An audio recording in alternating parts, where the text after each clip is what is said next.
नवंबर 2020 को हमारा सब्जेक्ट है कॉस्ट अकाउंटिंग। और इसमें हमारा आज का चैप्टर है, ये चैप्टर पहले आपको पढ़ा भी चुकी हूँ मैं, बट आज मैं इसका न्यूमेरिकल पार्ट स्टार्ट करा रही हूँ। पहले बुक में से कराया था, अब मैं आपको बोर्ड पे करा रही हूँ। ठीक है बेटा, हमारा चैप्टर का नेम है मटेरियल की प्राइसिंग। ठीक है, प्राइसिंग मेथड्स आपको पहले कराए थे, FIFO method, LIFO method, weighted average method, simple average method, वही मेथड्स मैं आज आपको यहाँ पे भी करवा रही हूँ। ठीक है, उनमें से एक फीफो मेथड है, यानी first in first out method. तो हम उसका एक न्यूमेरिकल सॉल्व करेंगे और आपको समझाएंगे कि भाई किस तरीके से एक स्टोर कीपर अपने जो मटेरियल इश्यू हो रहा है, जो मटेरियल परचेज हो रहा है, उसका रिसिप्ट हो रहा है, उसका जो भी रिकॉर्ड रखता है वो किस तरीके से रखता है। तो ये बीकॉम 5th सेम में 10 मार्क्स का क्वेश्चन आता है, इसलिए क्लास के बच्चों को स्पेशली मैं बोल रही हूँ कि ये जो है इसको अच्छे से देखो और इसको सॉल्व करने की कोशिश करो। ठीक है, चलो मैं तुम्हें पहले एक क्वेश्चन बता देती हूँ। तो देखो बेटा, हमारा क्वेश्चन है the receipt side of store ledger account shows the following particulars. ठीक है, रिसिप्ट्स जो हुई हैं उसका यहाँ पे इसने हमको दिखाया है, पर्टिकुलर दिखाए हैं। इसमें है जनवरी 1 में हमको ओपनिंग बैलेंस देखा है 500 यूनिट्स का। ठीक है, और उसका रेट है @4 रुपीज़ पर यूनिट, तो इसको हम ओपनिंग बैलेंस में ले लेंगे।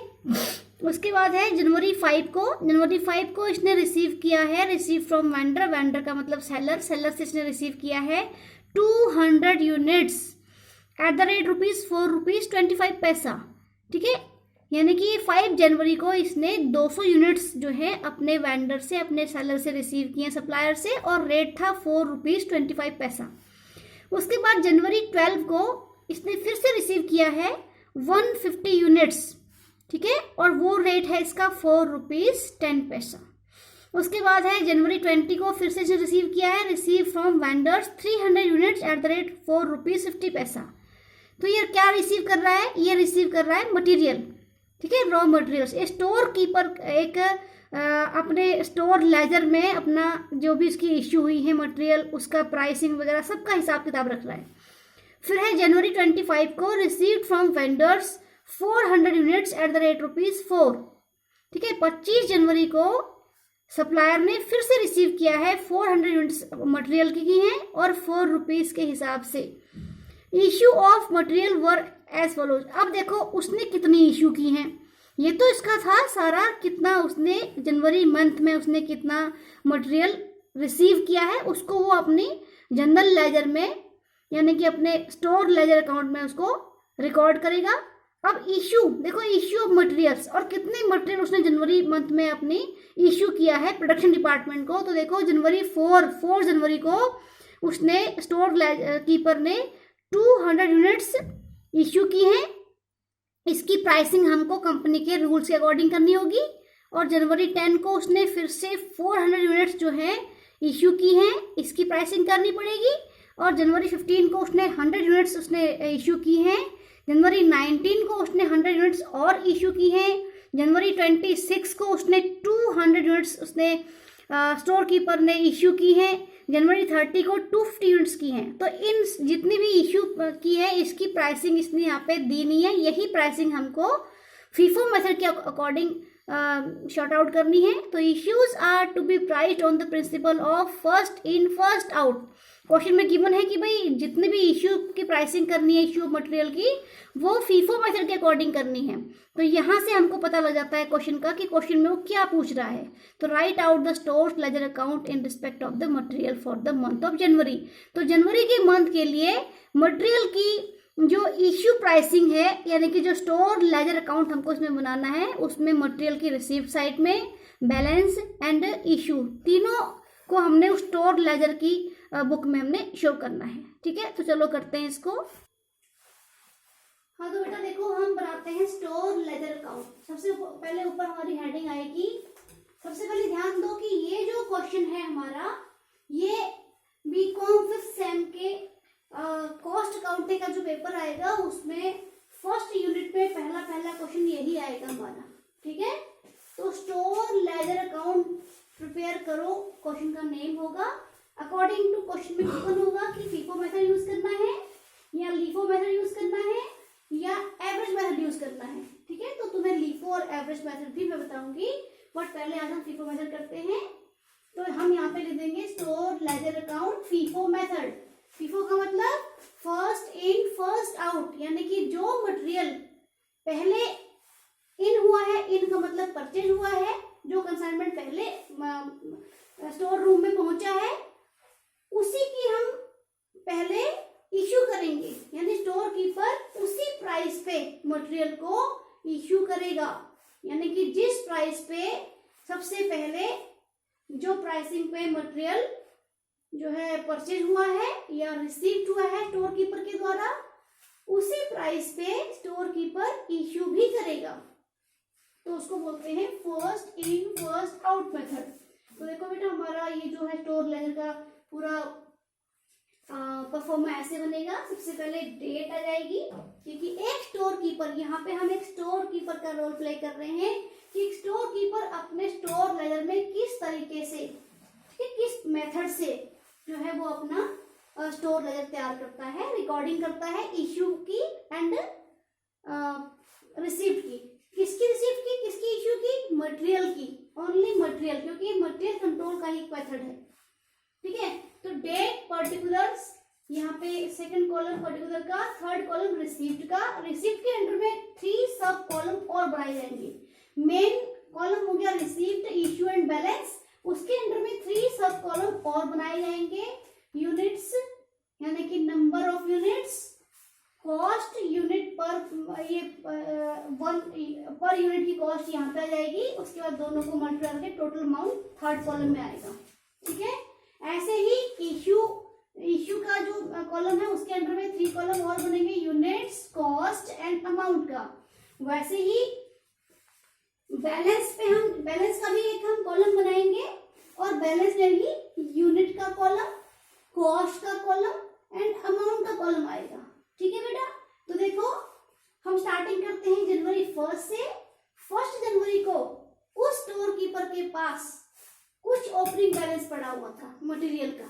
उसके बाद जो, यानी कि ओपनिंग स्टॉक ऑफ मटेरियल था, तो उसको हम सीधे बैलेंस के कॉलम में दिखाएंगे। ठीक है, ना रिसिप्ट साइड में ना इश्यू साइड में। इसलिए कन्वीनियंस के लिए आप क्या करोगे कि वही रिसिप्ट साइड में और इश्यू में दोनों ही कॉलम में डैश डैश डैश डैश यहाँ पे डैश डैश लिख लोगे। और जो स्टार्टिंग में 1 जनवरी को जो ओपनिंग बैलेंस था वो 500 यूनिट्स का था और 4 रुपए उसकी पर यूनिट कॉस्ट थी।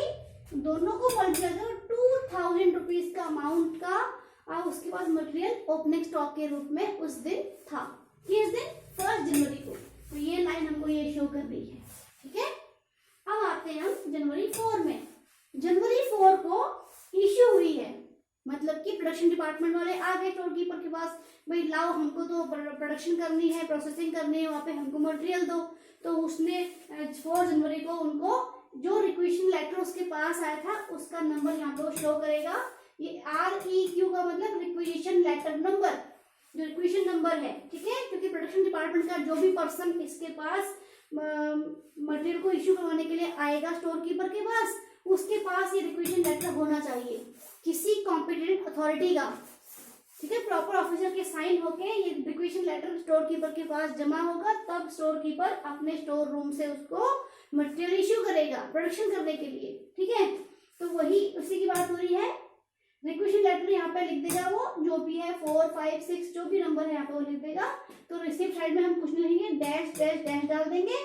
और इश्यू साइड में, इश्यू वाले कॉलम में हम लिखेंगे कि 4 जनवरी को 200 यूनिट्स यहाँ पे से इश्यू हुई है और 4 रुपीज किस प्राइस पे, क्योंकि प्राइसिंग हमको गिवन नहीं है। क्वेश्चन में देखना, इश्यू प्राइसिंग हमको गिवन नहीं है, हमको फीफो मेथड के अकॉर्डिंग हमको उसकी प्राइसिंग करनी है। इसलिए 200 यूनिट्स जो उसके पास ये वाला था ना 500 यूनिट्स, इसी में से उसने 200 यूनिट्स जो है इश्यू कर दी और इसी रेट पे इश्यू की है 4 रुपए के हिसाब से, यानी कि 800 यूनिट्स का 800 अमाउंट का उसने रॉ मटेरियल जो था प्रोडक्शन डिपार्टमेंट को इश्यू कर दिया। अब उसी दिन यानी कि 4 जनवरी को इसका बैलेंस कितना रह गया, 500 यूनिट्स में से 200 यूनिट्स लेस होने के बाद हमारे पास ओनली 300 यूनिट्स बैलेंस रह गई हैं, और उसी रेट से यानी कि 300 मल्टीप्लाई 4 इक्वल टू 1200 रुपीज का मटेरियल अब इस स्टोर कीपर के पास 4 जनवरी की डेट को था, बैलेंस था। ठीक है, अब आई जनवरी 5। क्वेश्चन में देखो अपनी जनवरी 5 को कुछ गुड्स उसने रिसीव की हैं, यानी कि परचेज डिपार्टमेंट वाले आए और वहां से जो भी उन्होंने गुड्स परचेज की थी वो 200 यूनिट्स की गुड्स आई और इन्होंने स्टोर कीपर को दे दी। तो स्टोर कीपर जो है अपने स्टोर लेजर में इसकी एंट्री कैसे करेगा, जनवरी 5 गुड्स रिसीविंग नोट, क्योंकि जब भी गुड्स रिसीव होती है तो उसके साथ एक गुड्स रिसीविंग नोट जरूर आता है जिसको हम बोलते हैं GRN। तो उसका नंबर यहाँ पे वो लिख देगा कि इस गुड्स रिसीविंग नोट से मेरे पास 200 यूनिट्स की मटेरियल मैंने रिसीव की है एंड 4 रुपीज 25 यानी कि 4 रुपीज 25 पैसा पर यूनिट का उसका रेट था। तो मेरे पास इस डेट में कितने की रिसिप्ट होगी, 850 रुपीज की रिसिप्ट स्टोर कीपर के पास हो गई। ठीक है, तो अब देखो जनवरी 5 को हम यहाँ पे बैलेंस निकालेंगे। ये याद रखना कि हर इश्यू पे, हर रिसिप्ट पे, ठीक है, चाहे रिसिप्ट हो रही चाहे इश्यू हो रही है, उसका बैलेंस निकालना बहुत जरूरी होता है क्योंकि हमने क्लोजिंग स्टॉक शो करना है लास्ट में। ठीक है, वही आंसर होता है इस क्वेश्चन का। तो देखो 5 जनवरी को इसके पास बैलेंस रह गया 300 यूनिट, इसके पास पहले की थी 4 रुपीज के हिसाब से, और 200 ये वाली जो नई आ गई है। अब टोटल मिलके इसके पास 300 यूनिट्स 4 रुपीज के हिसाब से भी है और 200 4 रुपीज 25 पैसे के हिसाब से भी है। तो जो बैलेंस है ना, उस बैलेंस को हम ऐसे देखो, ऐसे हम उस बैलेंस को क्या कर देंगे, ब्रैकेट में शो कर लेंगे। इससे पता लगता है कि भाई ये कितना बैलेंस पूरा है। ठीक है, अब आई जनवरी 10। जनवरी 10 को फिर से इसके पास स्टोर कीपर के पास प्रोडक्शन डिपार्टमेंट वाले आ गए और उन्होंने कहा कि भाई लाओ हमको जो है 400 हमको यूनिट्स इशू करो। क्वेश्चन में गिवन है देखो कि जनवरी 10 को इशू हुई है 400 यूनिट्स की, तो प्राइसिंग वो कैसे करेगा, देखो यहाँ पे लिखेगा इशू रिक्वेशन लेटर नंबर, यहाँ पे नंबर दे देगा, रिसिप्ट कॉलम में डैश डैश डैश डाल देगा, और जो 400 यूनिट्स हैं क्योंकि हमारा फीफो मेथड है तो सबसे पहले हम वही अमाउंट लेंगे जो हमारे पास बैलेंस में था, यानी कि जो हमारे पास पहले से चला रहा था। ठीक है, तो देखो इसके पास 4 रुपीज के हिसाब से 300 यूनिट्स है और हमको जरूरत है 400 की, तो स्टोर कीपर क्या करेगा, पहले ये 4 रुपीज वाली 300 यूनिट्स को इश्यू करेगा। ठीक है, उसके बाद ये जो बैलेंस बच गया हमारे पास 200 का, इसमें से क्योंकि यहाँ पे 100 यूनिट्स की और जरूरत है इश्यू करने के लिए, तो इस 200 में से 100 यूनिट्स वो 4 रुपीज 25 पैसा वाली इश्यू कर देगा, और इसको स्टोर कीपर जो है ब्रैकेट में शो करेगा, भाई मैंने इस डेट में 400 यूनिट्स जो है इश्यू की है और वो इस हिसाब से की है, तो इसको ऐसे ब्रैकेट में शो कर देगा। ठीक है, ब्रैकेट में शो करेगा, और इस डेट को यानी जनवरी 10 को बैलेंस देखा, मेरा बैलेंस कितना है, तो बैलेंस देखो 300 यूनिट्स ये वाली चली गई और 200 में से 100 चली गई और बची हमारे पास 100, तो इस डेट को हमारे पास क्या बची है, ये 100 यूनिट्स की हमारे पास बैलेंस बच गई, 4 रुपीज 25 पैसे के हिसाब से बची है, देखो। ठीक है, अब उसके बाद आया हमारे पास हमारी डेट है जनवरी 12 की, तो 12 जनवरी को इसको फिर से गुड्स रिसीव हुई है स्टोर कीपर को, तो गुड्स रिसीविंग नोट नंबर यहाँ पे लिखेगा, और कितनी हुई है 150 यूनिट्स इसको रिसीव हुई है 4 रुपीज 10 पैसा के हिसाब से, तो टोटल अमाउंट इसके पास 615 आ गया, किस डेट को, जनवरी 12 को। ठीक है, और जनवरी 12 को ही ये बैलेंस भी निकालेगा, इश्यू कॉलम में डैश डैश डैश डाल देगा। ठीक है, तो इसके पास 100 तो पहले वाली यूनिट्स थी 4 रुपीज 25 पैसा के हिसाब से, और 150 यूनिट्स 4 रुपीज 10 पैसा के हिसाब से और आ गई है इसके पास, देखो। तो इसके पास 100 यूनिट्स ये वाली हो गई और 150 यूनिट्स जो अभी आज की डेट में आई है, तो टोटल इसके पास 4 रुपीज 20 पैसे वाली और 4 रुपीज 10 पैसे वाली दोनों की दोनों इसके पास बैलेंस बच रही है, और यहाँ पे इसको हम ब्रैकेट में ऐसे शो करेंगे। ठीक है, उसके बाद आई हमारी जनवरी 15 को फिर से प्रोडक्शन डिपार्टमेंट वाले आ गए कि लाओ भाई हमको जो है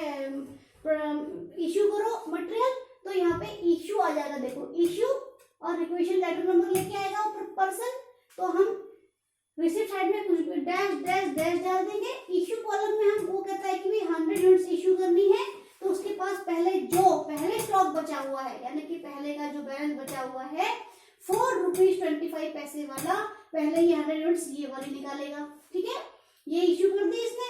अब इसके बाद बैलेंस क्या बचा 15 जनवरी को, ये सिर्फ ये वाली 150 यूनिट्स क्या बच रही है, तो वो भी 4 रुपीज 10 पैसा के हिसाब से है, तो वो यहाँ पे बैलेंस में शो कर देगा। ठीक है, अब आई जनवरी 19 को प्रोडक्शन डिपार्टमेंट वाले फिर से आ गए कि लाओ भाई हमको जो है मटेरियल इशू करो। तो इशू तो अपनी इस स्टोर लेवल में क्या इशू करेगा, इसको इशू रिक्वेशन नंबर और रिसीप्ट साइड में डैश डैश डैश डाल देगा, और 100 यूनिट्स उसने और इशू कराई है। तो अब उसके पास क्या बचा था, सिर्फ 150 यूनिट्स बची थी 4 रुपीज 10 पैसा के हिसाब से, तो उसमें से वो 100 यूनिट्स निकाल देगा, इशू कर देगा, और किस रेट से करेगा 4 रुपीज 10 पैसा के हिसाब से। तो इसका अब इसी डेट को यानी 19 जनवरी को इसके पास बैलेंस बच गया, 150 था 100 निकल गया, 50 यूनिट्स का इसके पास बैलेंस बच गया है। ठीक है, वो भी 4 रुपीज 10 पैसा के हिसाब से। अब आई जनवरी 20, ठीक है, जनवरी 20 को परचेज डिपार्टमेंट वाले और मटेरियल खरीद के ले आए, तो वो इन्होंने कहाँ रखना होता है, स्टोर रूम में रखना होता है। तो स्टोर कीपर ने गुड्स रिसीविंग नोट इसने एक रिसीव किया, और कितनी यूनिट्स थी 300 यूनिट्स इन्होंने और परचेज की है, रिसीव की है, तो 4 रुपीज 50 पैसा के हिसाब से। तो इसके पास डैश डैश डैश हम डाल देंगे इश्यू में, और इसके पास स्टोर कीपर के पास 20 जनवरी की डेट को इसके पास 50 यूनिट पहले वाली थी 4 रुपीज 10 पैसा के हिसाब से, और 300 यूनिट्स ये वाली और आ गई है, तो टोटल इसके पास 50 और 300 यूनिट्स, यानी कि इसके पास 50 यूनिट्स हो गई 4 रुपीज 10 पैसा वाली, और 300 यूनिट्स 4 रुपीज 50 पैसा वाली। तो इस 20 जनवरी की डेट को इसके पास इतना क्लोजिंग बैलेंस है। अब आई जनवरी 25 को परचेज डिपार्टमेंट वाले 400 यूनिट्स और खरीद के ले आए। ठीक है, ये देखो ये वाला, ये देखो ये इसका, ठीक है ना। तो 400 यूनिट्स और लेके आए, किस रेट से लेके आए 4 रुपीज पर यूनिट के रेट से लेके आए। तो हम यहाँ पे इश्यू कॉलम में डैश डैश डैश डाल देंगे, और इसके पास हम देखेंगे भाई जनवरी 25 को इसके पास कितना बैलेंस था।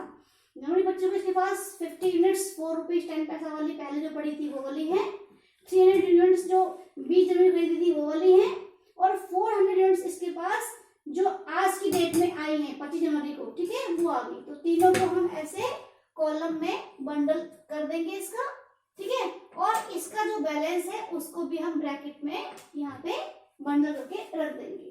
ठीक है, अब आई जनवरी 26, तो प्रोडक्शन डिपार्टमेंट वाले फिर से आए कि लाओ भी हमको मटेरियल इशू करो। तो 26 जनवरी को इन्होंने क्या किया कि इशू किया, रिक्वेस्ट लेटर नंबर यहाँ पे लिख देगा वो, और रिसीप्ट साइड में डैश डैश डैश डाल देगा, और 26 जनवरी को इसने 200 यूनिट्स मंगाई हैं। तो ये क्या करेगा कि क्योंकि फीफो मेथड है इसलिए सबसे पहले अपनी 50 यूनिट्स को निकालेगा वो, ठीक है, 50 यूनिट्स 4 रुपीज 10 पैसा के हिसाब से। उसके बाद इसको 150 यूनिट्स की और जरूरत है, इसलिए ये इसमें से निकालेगा। देखो 300 यूनिट्स 4 रुपीज 50 पैसा के हिसाब से इसके पास है ना, इसमें से ये इस अमाउंट को निकालेगा। तो टोटल 200 यूनिट्स का इंतजाम ये ऐसे करेगा। ठीक है, तो आज की डेट में यानी कि 26 जनवरी की डेट में इसके बाद बैलेंस रह गया 150 यूनिट्स, जो 300 में से 150 इश्यू कर दी थी, अब बच गई 150 यूनिट्स, ठीक है, 4 रुपीज 50 पैसा के हिसाब से, और 400 जो इसको 25 जनवरी को जो इसके पास रिसीप्ट हुई थी 4 यूनिट्स, इसको वो दिखा देगा। इसको हम कर देंगे बंडल, ब्रैकेट में बंद कर देंगे, और इस डेट को इसका क्लोजिंग बैलेंस ये था। ठीक है, अब लास्ट डेट जनवरी 30 की आई, इश्यू हुई यहाँ पे, ठीक है, फिर से परचेज डिपार्टमेंट वाले आ गए, प्रोडक्शन डिपार्टमेंट वाले, उन्होंने कहा भी हमको 250 यूनिट्स की जरूरत और है, तो वो इश्यू करके दो। तो स्टोर कीपर ने क्या किया कि इसके पास क्योंकि फीफो मेथड यूज करना है उसको, इसलिए वो 150 यूनिट्स यहाँ से जो बैलेंस है 4 रुपीज 50 पैसा वाला पहले वो इशू करेगा, और जो बैलेंस बच गया 400 यानी कि 4 रुपए के हिसाब से, उसमें से वो 100 यूनिट ले लेगा। ठीक है, और बैलेंस इसकी बच जाएगा 300 यूनिट्स। लास्ट डेट को जो क्लोजिंग बैलेंस है तुम्हारा, यही तुम्हारा आंसर होगा। ठीक है बेटा, तो देखो कितना सिंपल है फीफो मेथड। और ये आपके क्वेश्चन में कि आपको इसको ट्राई करना, इसके से और क्वेश्चन भी ट्राई करना फीफो मेथड के, और जो नहीं आएगा फिर मेरे को कॉल करके बताना बाकी कल की वीडियो में।